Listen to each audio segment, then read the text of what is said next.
그래서 이 동영상을 제가 녹화를 해드리고 있으니까 꼭 보시라. 이제 뭐 우리가 다 끝나가는 마당이라서 그동안 다 보신 분 계신 것 같아요. 여러분이 보셨는지 다른 분들이 봤는지는 모르겠는데 조회수가 나오긴 나옵니다. 근데 누가 봤는지는 알 수가 없어요. 자, 수행과제 보시면 근로소득 연말정산하기. 자, 앞 시간에서 우리가 근로소득 관련한 1시간 아까 3교시에서 좀 정리한 게 있었고요. 거기에 이제 그 309페이지에 있는 그 요약표, 그걸 제가 아주 중요하다. 309페이지에 있는 1번과 2번 표는 상당히 중요한 겁니다. 네, 그것을 우리가 지식으로 해서 이제 실제로 이 연말정산 그 프로그램에다가 입력을 해보자고요. 자, 다음 제시된 국세청 제공 자료와 증빙 자료를 보고 소득명세, 소득공제, 의료비, 기부금, 신용카드, 연금저축, 월세액 및 정산명세 작성을 수행하시오. 신용카드 등 사용금액 중 전년도 대비 증가 금액은 없는 것으로 한다. 이런 말을 요새 왜 넣어주냐면은 우리가 신용카드 사용 금액이 전년도보다 이번 연도에 증가했을 때는요, 더 추가적인 소득 공제를 또 해줘요.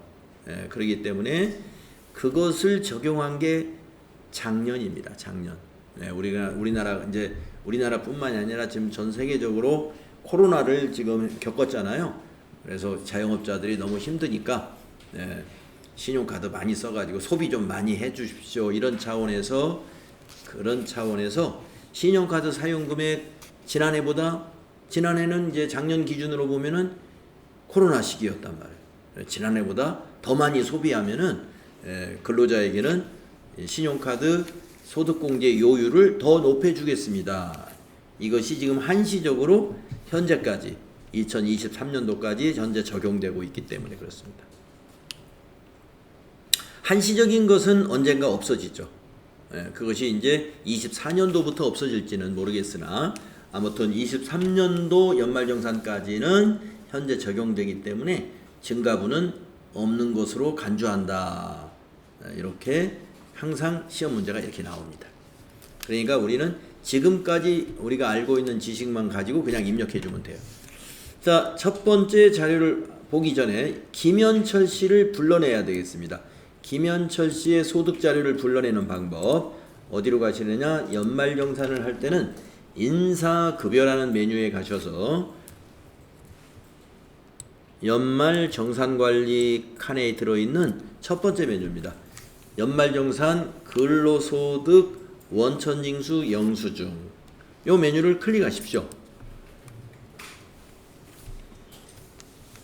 네, 그리고 지금 우리는 아까 앞 시간에 이제 시식에서 읽은 중도는 중도퇴사자 연말정산 할 때, 연말은 연말정산 할 때, 총괄은 중도와 연말을 모두 할 때, 이렇게 설명이 되어 있었죠. 자, 우리는 연말정산만 할 거예요. 그래서 연말 탭에서 여기 코드란이 있잖아요. 코드란을 더블 클릭합니다. 그러면은 김현철, 노현주, 이진섭 세 사람이 있잖아요. 세 사람. 네. 그래서 여기에서 전체 불러올 때는 그냥 전체 사원 이걸로 불러오는데 한 사람씩 불러올 때는 이렇게 불러오면 돼요. 자, 그러면 김현철 선택하고 확인하시면 됩니다. 여러분 자격시험에서는 한 사람 것만 해요. 한 사람 것. 그러니까 여기 여러 사람 거 불러올 필요가 없어요. 누구의 연말정산을 해라 해서 사원 한 명에 대한 연말정산을 하기 때문에 한 명만 불러낼 겁니다. 그래서 시험 볼 때 지금 제가 하는 것처럼 코드란 더블 클릭해 가지고 한 명만 불러서 하시면 돼요. 자, 김현철 씨 불러냈다는 것은 뭐냐? 여기에 정산명세라는 탭에 김현철 씨의 2023년도 총급여액 그리고 여러가지 소득공제사항 여기에 있고요. 왼쪽에 소득공제사항, 오른쪽에는 세액공제사항이 있습니다. 아직 완성된 건 아니에요. 하지만 기본적으로 우리가 부양가족 등록을 했고 또 부양가족이라든가 어떤 추가 자료에 관계없이 법령에 의해서 소득공제나 세액공제가 되는 이러한 근로소득 세액공제라든가 아까 부양가족 입력하면서 자녀들 입력했기 때문에 자녀 세액공제라든가 지금 현재 입력된 데이터를 가지고 소득공제와 세액공제가 이미 다 반영된 거예요. 그래서 이제 추가 자료를 이제 앞으로 우리가 추가 자료를 가지고 의료비는 의료비 탭에, 기부금은 기부금 탭에, 신용카드 사용은 신용카드 탭에, 교육비하고 보험료는 소득공제 탭에 이렇게 입력을 하게 될 겁니다. 종전근무지 자료는 소득명세 탭에 이렇게 입력을 하는데 내가 종전근무지는 소득명세에 입력한다 이걸 적어놓고 외워야 되겠구나. 그럴 필요가 없는 것이 시험에서는 무슨 자료는 어디에 입력한다라고 정확하게 알려줍니다. 그래서 예를 들어서 종전근무지 자료를 소득명세 탭에 입력하는 줄을 몰라가지고 막 왔다 갔다 해보는 일은 없어요. 시험에서 종전근무지 자료를 소득명세 탭에 입력하세요 이렇게 알려준다 이 말이죠. 알려줍니다. 다만 여러분이 좀 헷갈릴 수 있는 게 뭐냐면은 이 연금과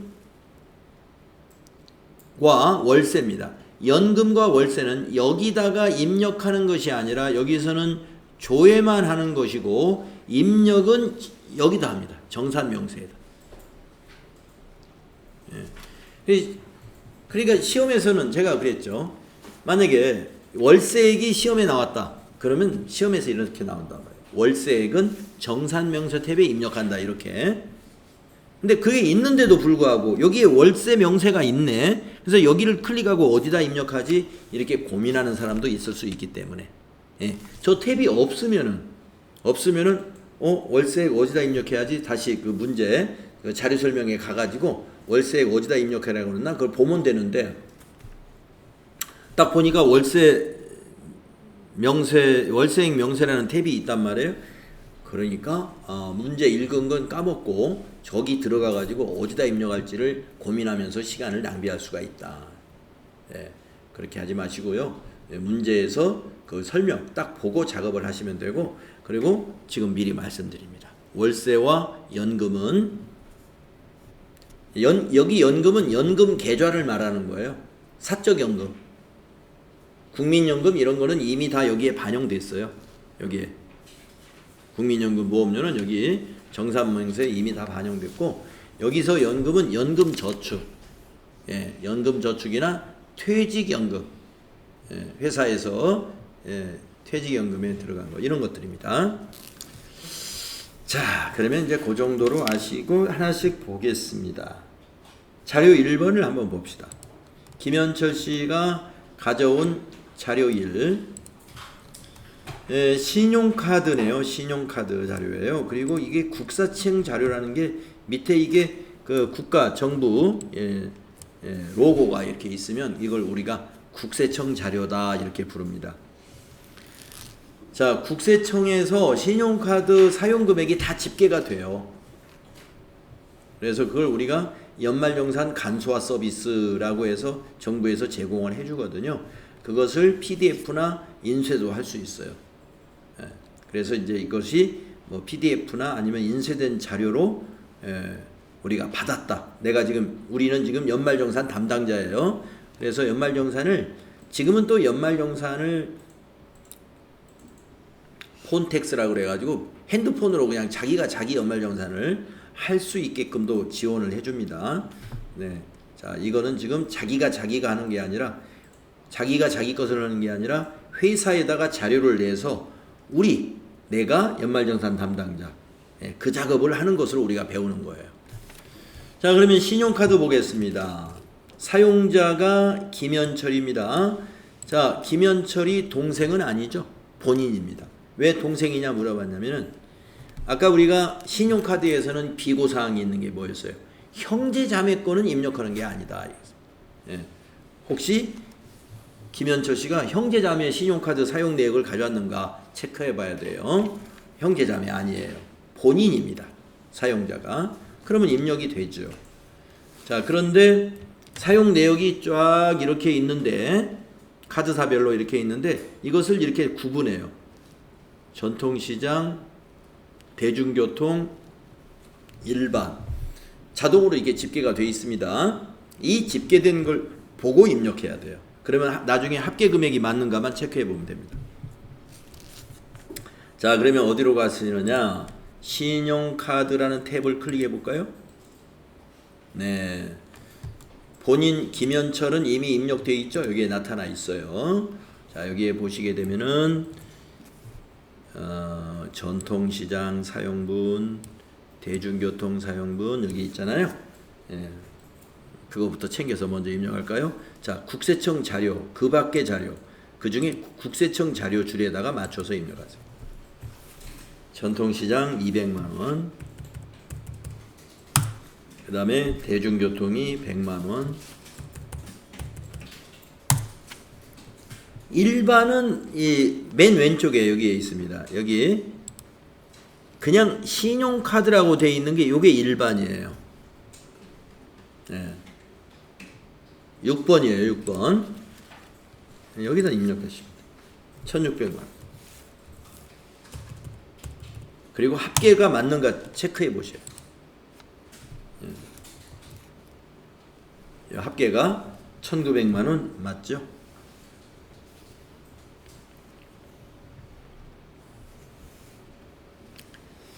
그래서 국세청 자료는 2023년 귀속분에 대한 신용카드 사용금액, 네, 국세청 홈택스에서 잘 집계해 가지고 출력된 자료입니다. 자, 그러면 요거 입력 이대로 하시면 됩니다. 다음 자료 2를 보면은 현금 영수증도 신용카드 탭에다 같이 입력하는 거예요. 자, 사용자가 누군가 보세요. 김두식. 생년월일을 보니까 아버지 같아요. 네, 장인 아니면 아버지. 자, 그래서 직계 존속이란 말이죠. 직계 존속의 신용카드 사용금액은 입력됩니다. 그런데 소득이 있는 사람의 신용카드 사용금액은 입력해서는 안 돼요. 자기가 벌어서 자기 신용카드 쓴 거니까. 그래서 소득이 있는지 봐야 되는데, 자, 일반에 300만원 있죠? 네. 그러면은 여기에서 관계에서 말이죠. 본인 그 밑에 요 셀을 더블 클릭하셔가지고 네. 관계에서 김두식 소득자의 직계 존속 맞습니다. 클릭하시고 확인해 주세요. 네. 만약에 김두식 그 직계 존속이 소득자라면 여기가 하얗게 안 되어 있고 회색으로 될 거예요. 입력이 안 되도록. 그러면 그걸 한번 보는 방법은 여기 소득 공제를 먼저 한번 가볼까요? 예, 소득 공제에 가보면요. 여기 김두식 씨 이름을 여기 보시게 되면은 기본 공제에 60세 이상으로 되어 있잖아요. 소득이 없기 때문에 여기가 60세 이상으로 되어 있고, 만약에 김두식 씨가 나이가 60세 이상이라 할지라도 소득이 있다면 기본에 부라고 되어 있을 거 아니에요. 네. 그래서 입력은 해야 됩니다. 자, 다시 말씀드리겠습니다. 다시 이제 신용카드 탭에 가가지고 만약에 김두식 씨가 소득자다 그러면은요, 여기 신용카드란이 이렇게 하얗게 안 되어 있고 이게 회색으로 메꿔져 있어요. 입력할 수 없다. 그래서 프로그램이 요즘 좋기 때문에 실수로 입력할 일은 없을 겁니다. 자, 김두식 씨 소득이 없는 사람이 확실해요. 그래서 일반이니까 여기 국세청 자료 현금 영수증은 위치가 다릅니다. 여기에요. 여기 현금 영수증은 여기다가 300만원 입력하십시오. 그러면 그게 합계에 오죠. 여기 현금 영수증 300.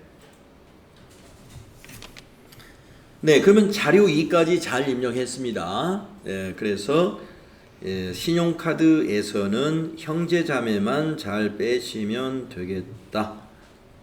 나머지는 전통시장, 대중교통, 신용카드, 현금 영수증 직불, 선불, 직불 카드는 또 직불 카드 탭에다 셀에다 입력하시면 되고요. 이렇게 구분해 주시면 되고, 그 다음에 도서관이나 박물관, 공연, 미술관 사용분에 대해서는 총 급여 7천만 원 이하인 근로자의 경우에 별도로 여기다 입력을 해서 공제율이 좀 차이가 있습니다. 더 높게 공제를 받을 수 있어요. 그거는 이 자료에 나와 있는 대로 하는 거니까요. 지금은 여기에 도서나 공연, 박물관, 미술관 입장료, 신용카드 사용 금액은 없습니다. 자, 다음 자료 3번을 보겠습니다. 보험료네요. 여기는 한번 EST 한번 눌러보죠. 포장.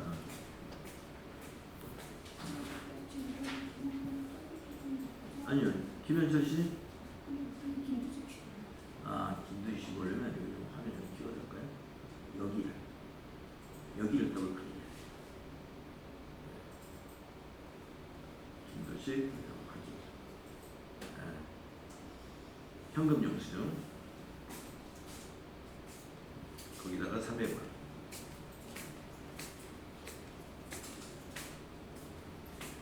자, 이 자료는 그 까다로운 보험료입니다.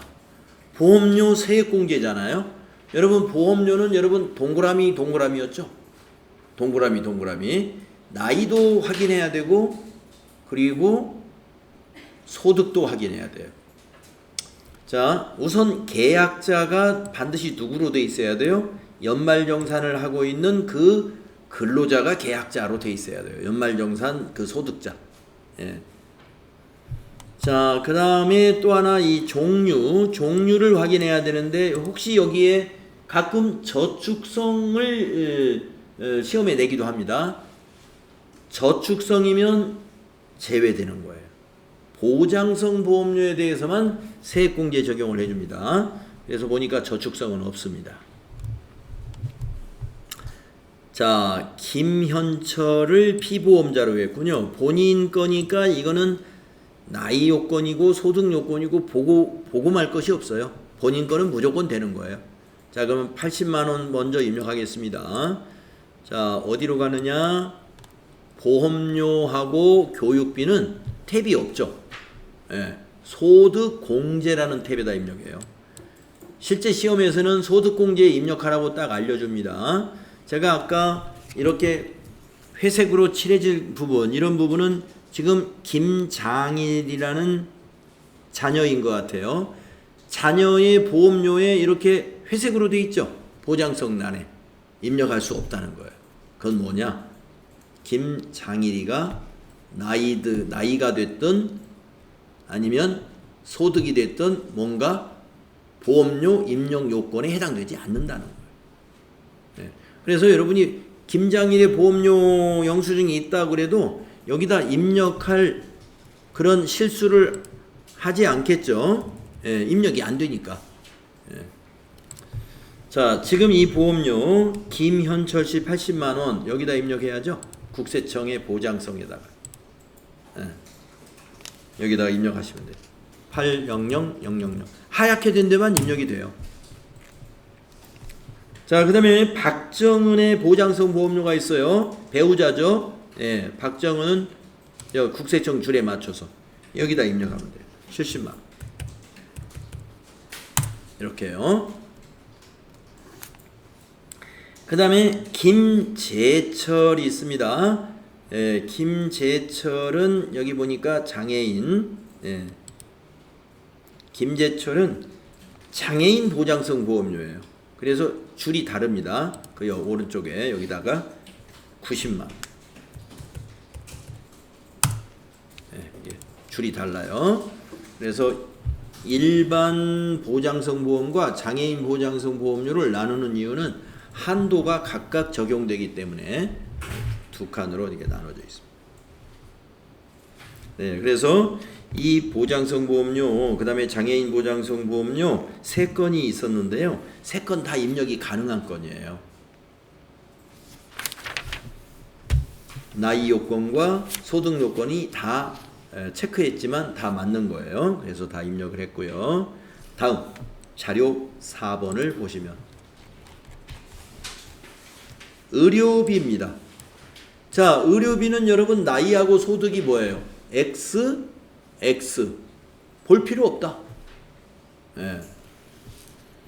자, 환자가 이제 뭐 나이가 20세 이하가 아니다. 뭐 이런 거 볼 필요 없다. 이거. 자, 우선 환자가 본인이네요. 자, 본인 의료비가 어느 현대 무슨 80만 원의 일반 의료비를 지출했습니다. 자, 김현철의 의료비 국세청 자료입니다. 입력할까요? 자, 의료비 탭이 있습니다. 클릭하시고 부양가족 관계 코드 여기 첫 번째 셀에서 더블 클릭해 가지고 환자를 불러냅니다. 김현철 클릭하시고 밑에서 확인 불러줬죠? 이름과 주민등록번호 본인 해당 여부난이 동그라미가 되어 있습니다. 이 상호는 이제 은행 아니 저 뭡니까 병원의 상호와 사업자 번호가 되는 건데 이 국세청 자료를 보시게 되면은 병원의 상호나 사업자 번호가 다 가려져 있어요.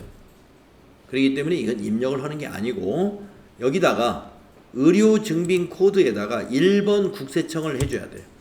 국세청 자료다. 만약에 국세청 자료에 집계되지 않고 병원에서 발급한 의료비 영수증을 가져왔어요. 그거는 입력해야 돼요. 상호 사업자 번호. 병원에서 발급한 거. 네, 그러나 국세청 자료에서는 입력을 안 해도 됩니다.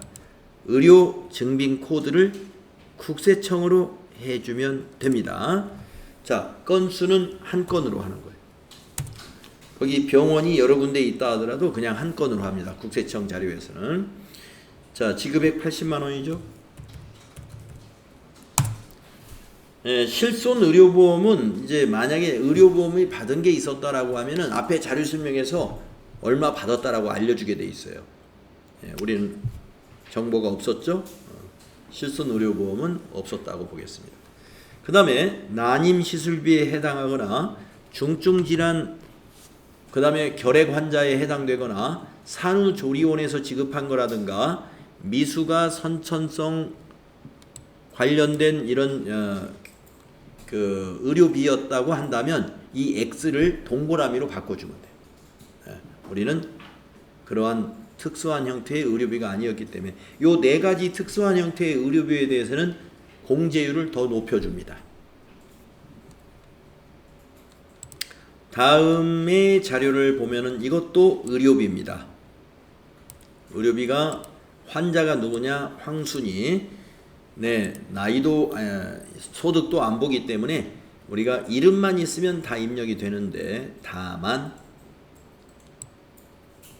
안경 구입비의 경우는 50만 원 한도로 1년에 한 명당 50만 원 한도가 있거든요. 한도 적용을 해줘야 돼요. 그래서 여기서 지금 합쳐서 400이니까 황순희 씨 의료비를 입력할 때는요 380만 원으로 입력해야 됩니다. 안경 구입비난이 따로 있으면 이게 한도를 프로그램에서 이렇게 체크하도록 만들어 줄 텐데 안경 구입비난이 따로 없어요. 우리가 교육비에서는 교복 구입비하고 현장 체험 학습비가 따로 구분되어 있습니다. 그렇기 때문에 거기 각각 그 한도 교복 50만 원, 현장 학습비 30만 원 이렇게 한도를 체크할 수 있게끔 만들 수가 있는데 이거 의료비는 그렇게 프로그램이 안 돼 있어요. 그래서 황순희 씨 의료비는 380을 입력해야 돼요. 자, 입력할까요? 의료비 탭이 있죠? 지금 여기 있죠? 자, 이제 두 번째 줄을 또 더블 클릭해 가지고 황순희 환자를 불러냅니다. 황순희 환자 확인. 야, 이것도 국세청 자료죠? 의료증빙 1번. 건수 한 건으로 해요. 안경이 있다고 그래서 두 건이 아니에요. 그냥 한 건으로 합니다. 그래가지고 380만 원이라고 입력해야 됩니다. 네. 자, 특수 형태의 의료비가 아닙니다. 그래서 이렇게 입력하시면 되고요. 다음 자료 6번을 보겠습니다. 자료 6번.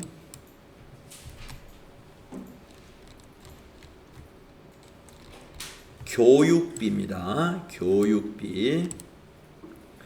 교육비에서 여러분 특이한 사항은 직계 존속의 교육비는 해당 사항이 입력해서는 안 된다.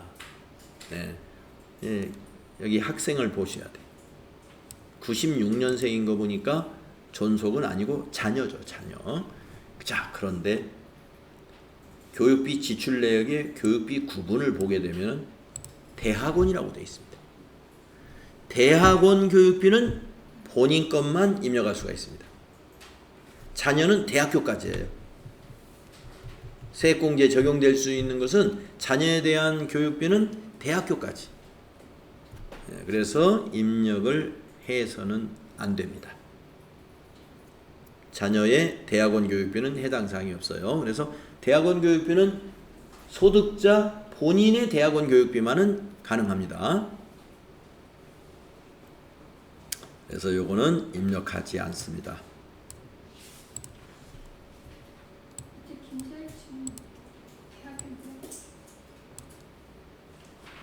대학원 아닌가요? 예. 아, 네네네. 자, 교육비가 다음에 또 있네요. 네, 교육비 또 있습니다. 자, 학생 인적사항 김차일 03년생 자녀 같고요. 대학교죠, 여기 교육비 구분. 이건 입력이 됩니다. 예, 입력이 됩니다. 자, 그러면은 교육비 어디다 입력하시냐면은 소득공제 탭에 가셔가지고 아까 보험료가 요 입구에 있었죠? 저 오른쪽으로 쭉 들어가면 교육비가 나옵니다. 교육비. 교육비가 전부 하얗게 다 되어 있죠? 예, 여기 있는 부양가족 전부 다 교육비 입력이 가능하다는 거예요. 근데 김두식 씨는 직계 존속이기 때문에 가능할 수 있는 부분은 김두식 씨가 장애인 특수교육비를 만약에 지출했다면 그거는 돼요. 일반 교육비는 안 돼요. 장애인 특수교육비 아닌 경우는 해서는 안 돼요. 입력해서는. 그러니까 제가 아까 교육비에서 직계 존속의 교육비는 제외된다고 그랬잖아요. 장애인 특수교육비는 제외가 아니에요. 직계 존속도 괜찮아요. 장애인 특수교육비는. 자, 근데 이 교육비는 누구 거냐면 김차일 자녀 거란 말이에요. 여기다 입력하면 됩니다. 자, 교육비를 보게 되면요. 구분을 딱 클릭하면 취학 전이냐, 초중고생이냐, 대학생이냐 이거 선택할 수 있어요. 자, 대학생이죠? 그러면 대학생 클릭하시고 그 위에 국세청이 윗줄이에요. 여기를 더블 클릭해 보세요. 아, 대학생은 안 나타나는구나. 왜? 대학생은 교복구입비 이런 게 없는 거기 때문에 초중고생에서 나타나요. 초중고생은 더블 클릭하면 팝업창으로 교복구입비, 현장학습비, 그 다음에 일반 교육비 이렇게 나누어집니다. 대학생은 나누어지지 않아요. 그냥 여기다 다 입력하면 됩니다. 850만원 다 입력하면 돼요. 850만원. 자, 여러분 여기다가 950만원이라고 한번 고쳐보실래요? 김차일의 대학교육비를 950만원으로 한번 고쳐보세요. 예.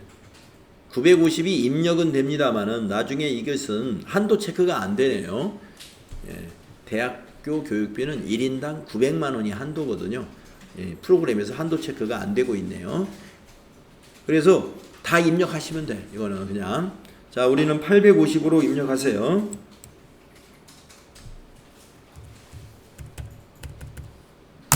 850.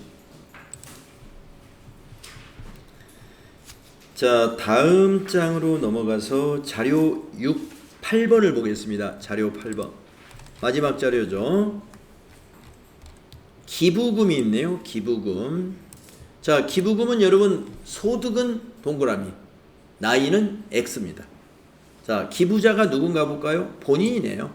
본인은 이것저것 보지 않아요. 정치자금까지 다 돼요. 여러분 기부금에서 비고사항이 뭐가 있었냐면은 정치자금, 기부금은 본인 것만. 네.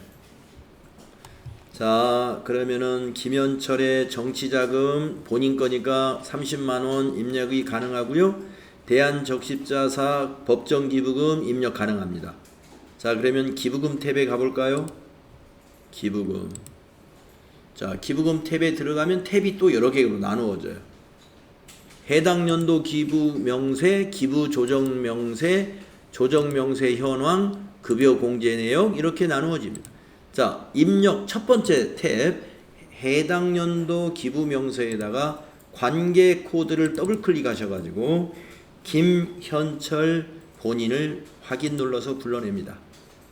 기부처의 사업자 번호와 상호 이거는 다 입력합니다. 국세청 자료라 하더라도 자 13883 01632 선거관리위원회 코드라는 것은 뭐냐? 밑에 보시게 되면은 정치 코드가 있어요. 정치 20번이죠? 정치는 20번. 건수는 한 건. 기부 금액은 기부 대상 금액이라고 하는 거죠. 30만 원. 구분. 이 자료가 국세청 자료면 국세청 자료가 아닌 것은 0번 해가지고 기타. 돈이죠. 금전. 이렇게 마무리하시면 됩니다. 자, 그 밑에다가 하나 더 입력해야죠.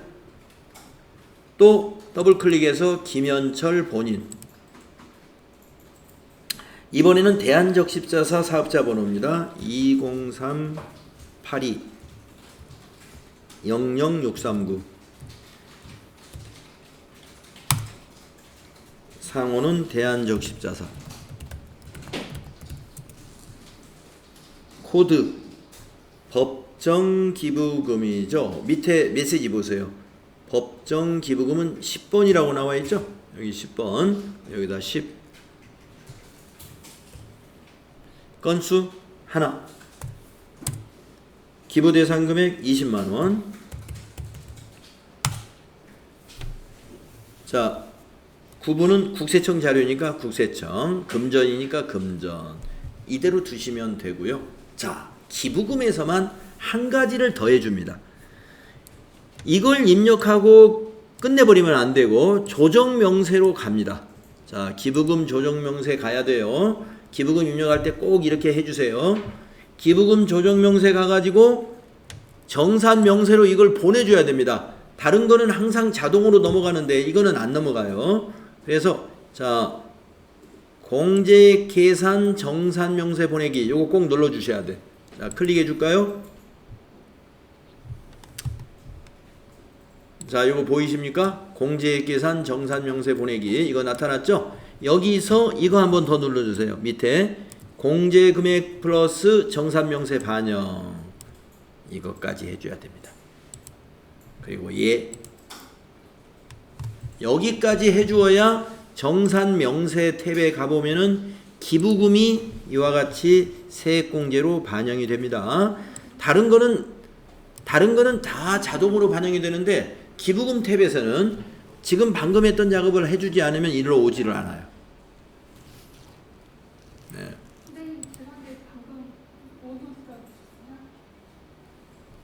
네, 아까 해당 연도 기부 명세에다 두 줄로 입력하셨죠? 네.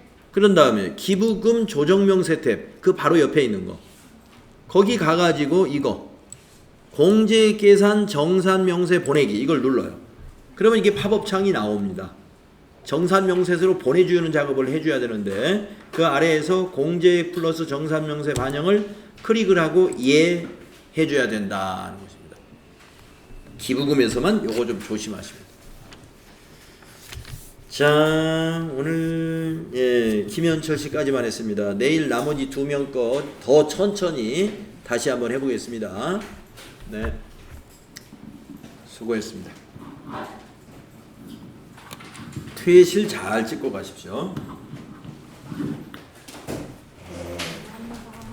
네.